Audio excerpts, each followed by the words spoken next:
ဂျပန်နိုင်ငံဖူဂျီတောင်ရဲ့အနောက်မြောက်ဘက်စောင်းချီမှာတည်ရှိရဲ့တစ်တောတစ်ခုရှိပါတယ်ဒီတစ်တောကိုဂျပန်လိုဂျူခိုင်လို့ခေါ်ကြပြီးတစ်ပင်ပင်လေလို့လည်းအဓိပ္ပာယ်ရပါတယ်အစင်းရောင်လှိုင်းလုံးတွေလို့ထူထက်သိပ်သေးတဲ့တစ်တောကြီးပေါ့ဒါပေမဲ့ဒီအော်ခီဂါရာတစ်တောဟာသူ့ရဲ့သဘာဝတရားတွေကြောင့်တမကပဲစိတ်ဝင်စားစရာကောင်းတဲ့သမိုင်းနဲ့မှောင်မဲတဲ့ဂုဏ်သတင်းတွေကြောင့်ကမ္ဘာပေါ်မှာအထင်ရှားဆုံးနေရာတစ်ခုဖြစ်နေပါတယ်ဒီနေ့မှာတော့အော်ခီဂါရာရဲ့အပြင်ဘက်အလှတရားသူ့ရဲ့ထူးခြားတဲ့သဘာဝပတ်ဝန်းကျင်ဂျပန်ယဉ်ကျေးမှုမှာသူ့ရဲ့နေရာနဲ့သူ့ကိုကမ္ဘာကဘာကြောင့်မှားယွင်းစွာသိထားကြသလဲဆိုတာကိုစူးစမ်းလေ့လာတော့မှာပါဒီခရီးစဉ်ဟာရှုပ်ထွေးပြီးတိမ်မွေ့တဲ့အကြောင်းအရာတစ်ခုလို့ဂယုတစိုက်ကင်တွယ်ဖို့လိုပါတယ်ဒါကြောင့်တစ်ပင်ပင်လေးရဲ့အမှောင်ဆုံးလှုပ်ဝက်ချက်ကိုလေးလေးလေးနဲ့ကြည့်ရှုလိုက်ရအောင် Hi guys မင်္ဂလာပါကျွန်တော်ကတော့ထုံးစံအတိုင်း Mr. Unknown ပဲဖြစ်ပါတယ် channel လေးကို subscribe မလုပ်ရသေးဘူးဆိုရင်လုပ်ပေးကြဖို့မမေ့ကြပါနဲ့နော်ခါတလေကြာရင်လုပ်ပြီးသားထင်ရပါမယ်မလုပ်တာလည်းဖြစ်တတ်တာမဟုတ်ပါကဲ intro လေးပြီးသွားရင်တော့စလိုက်ရအောင်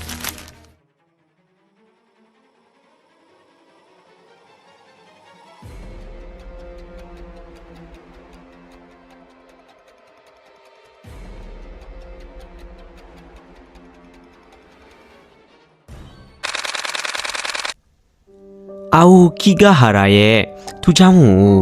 နားလည်ဖို့ဆိုရင်သူ့ရဲ့မွေးဖွားရာပေါ့နော်ဇက်မြစ်ကိုပြန်သွားရပါမယ်လွန်ခဲ့တဲ့နှစ်ပေါင်း1200လောက်က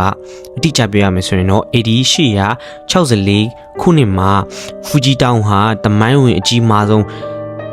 ဂျိုဂန်မီးတောင်ပောက်ကွဲမှုတွေထဲကတစ်ခုကိုပောက်ခွဲခဲ့ပါတယ်ဒီပောက်ကွဲမှုကနေထွက်ပေါ်လာတဲ့မာကျော့တဲ့လာဘာကြောက်ဆိုတမျိုးပေါ့နော်ဧရိယာ30စတုရန်ကီလိုမီတာပေါ်မှာဒီတစ်တောကြီးဟာပေါက်ရောက်ရှင်တန်လာခဲ့တာပါတစ်တောကကျမ်းပင်တစ်ခုလုံးဟာမြေကြီးမဟုတ်ပဲမီးတောင်ကြောက်တွေဖြစ်နေတော့တစ်ပင်တွေဟာထူးခြားစွာရှင်တန်ကြရပါတယ်သူတို့ရဲ့အမြင့်တွေကမြေကြီးထဲကိုနက်နက်ရှိုင်းရှိုင်းထိုးဖောက်မဝင်နိုင်ပဲကြောက်တုံးတွေပေါ်မှာ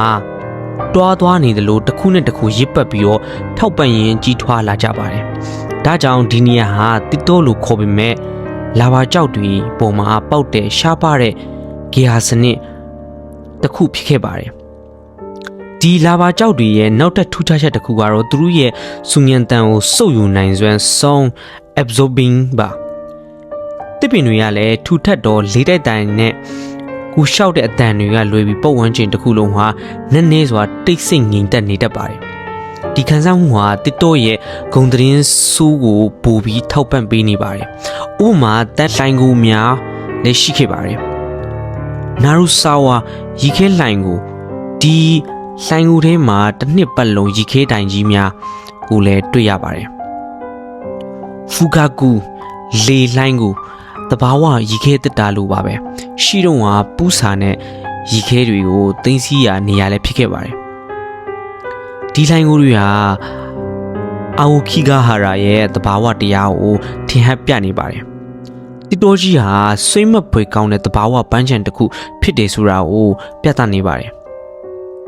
ထို့အပြင်ဂျပန်တောဝက်မြေခွေးဖြံမျိုးတွေစတဲ့ရှားပါတဲ့တိရစ္ဆာန်စိတ်တွေဟာလည်းဒီနေရာမှာရှင်သန်နေစေဖြစ်ပါတယ်လေးနဲ့ပြီးဂယုတစိုက်ရှိတော့မျက်လုံးပဲကြည့်ရမယ်ဆိုရင်အာအိုခီဂါဟာရာရဲ့နာမည်ဆူးနဲ့ကြော်ကြားလာခဲ့တဲ့အစိတ်ပိုင်းကိုအာယုံဆိုင်ကြည့်ကြရအောင်ဒီတစ်တော်ဟာကံမကောင်းစွာနဲ့ပဲမိမိကိုယ်အဆုံးစီရာနေရာ suicide seat အဖြစ်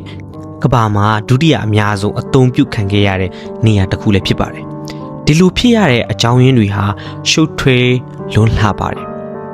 တမိုင်းဝင်ဒဏ်ရာကြီးများအရာကြည့်ရမယ်ဆိုရင်အစာရည်ရှားပါတဲ့ကာလတွေမှာဥပါစုသေးဆိုတဲ့မိသားစုတည်းကတကြီးရွယ်တွေကိုစွန့်ပစ်တဲ့ဒလေးကိုဒီတစ်တောမှာလုတ်ခဲ့ဖူးတယ်ဆိုတဲ့ဒဏ္ဍာရီလည်းရှိပါတယ်တကယ်တမ်းမှာတော့ဒါဟာရှားပါတဲ့ဖြစ်ရက်ဒါမှမဟုတ်ဒဏ္ဍာရီတက်ဖြစ်နိုင်ပေမဲ့ဒီတစ်တောကိုတေချင်းတရားနဲ့နာနာဘဝများရဲ့နေရာအဖြစ်ရှိရခင်ကလေးကနေပုံပေါ်ခဲ့ကြပါတယ်1960ပြည့်လူနှစ်တွေကစိုက်ချူမဆူမိုတူရဲ့လှိုင်တတိုင်းဝတ္ထုနဲ့နောက်ပိုင်းမှာထွက်ပေါ်လာတဲ့ ရုပ်ရှင်တွေရဲ့ပေါ်ပေါ်ဆဆသတင်းဖော်ပြမှုတွေကြောင့်ဒီနေရာရဲ့ဂုဏ်သတင်းစုဟာပုံမူပြန့်နှံ့သွားခဲ့ပါတယ်။ဝါဒဖြန့်ချီမှုရပ်တန့်ခြင်းဂျပန်အစိုးရဟာ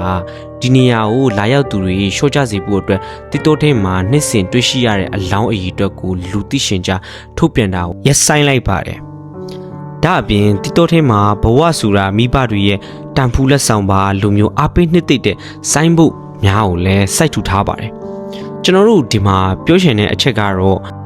အာအိုကီဂဟာရာဟာခြေခွေးဖွေရာနေရာတစ်ခုဖြစ်ပေမဲ့သူ့ကို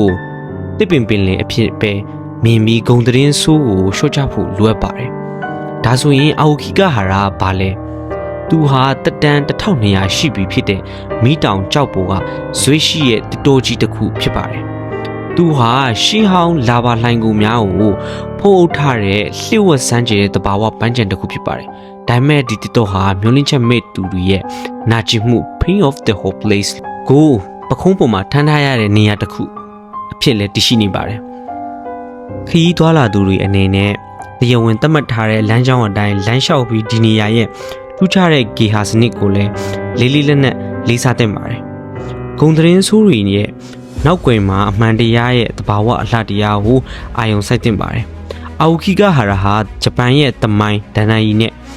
တဘာဝကိုရိုးစက်ထားတဲ့ထူးဆန်းတဲ့နေရာတစ်ခုဖြစ်ပြီးကျွန်တော်တို့ကိုဘဝရဲ့အနှက်ဆိုင်ဆုံးအကြောင်းအရာများကိုလည်းပြန်လည်စဉ်းစားစေခဲ့ပါတယ်။ဒီအာအိုကီဂဟာရာအကြောင်းကိုဘယ်လိုမြင်လဲဆိုတာကိုတကယ်ရှင်းလို့လည်း comment မှာပြန်ပြောခဲ့ကြပါအောင်နော်။ဗီဒီယိုလေးကိုကြည့်နေတဲ့မယ်လို့ဆိုလည်းမျှော်လင့်ပါတယ်။ So like share subscribe လုပ်ပြီးတော့မမေ့ကြပါနဲ့နော်။နောက်ထပ်စိတ်ဝင်စားစရာနေရာတွေနဲ့ပြန်လာခဲ့ပါမယ်။အားလုံးပဲကြည့်စိုက်ကြပါ။ဒီလိုမျိုးစိတ်ဝင်စားစရာတွေကြည့်ရှင်သေးတယ်ဆိုရင်တော့ကျွန်တော်တို့ရဲ့ channel ကို like subscribe နဲ့ follow လုပ်ထားပေးဖို့မမေ့နေအောင်နော်။အားပေးမှုအတွက်ကျေးဇူးအများကြီးတင်ပါတယ်။နောက်ဖြစ်စံဗီဒီယိုတစ်ခုနဲ့ပြန်လာခဲ့ပါမယ်။ Thank you for watching guys and then see you in the next video. Peace.